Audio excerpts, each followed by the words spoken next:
Welcome to our channel. Today we how to configure QuickBooks Online payments reconciliation with scripts, complete guide step by step clearly. To configure QuickBooks Online payments reconciliation with scripts, you'll first need to log into your QuickBooks Online account. Navigate to your dashboard and locate the Transactions menu on the left sidebar. Click on Banking to access your bank feeds. Select the bank account you wish to reconcile. Next, click on the Update button to ensure you have the latest transactions. Once updated, review the transactions for accuracy. To begin the reconciliation process, click on the Reconcile button at the top right corner. Enter the statement ending balance and the ending date from your bank statement. Ensure that the Reconcile option is selected. Proceed by clicking Start Reconciling. You will now see a list of transactions to match with your bank statement. Begin checking off the transactions that appear on both your QuickBooks and bank statement.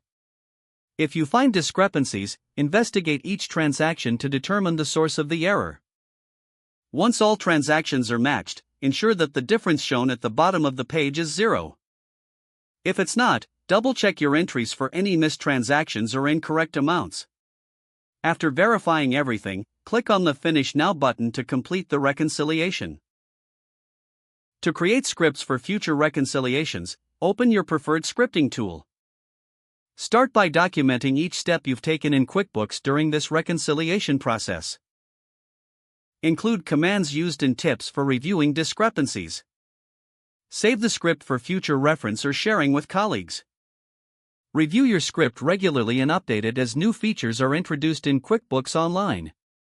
By diligently following these steps, you can effectively configure payments reconciliation in QuickBooks Online.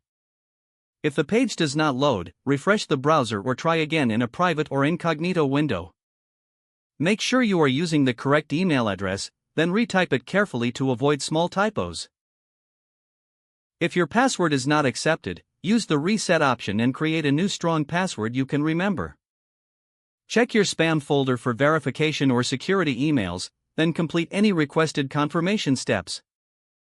Enable two-factor authentication if available to improve account security and reduce unauthorized access risk.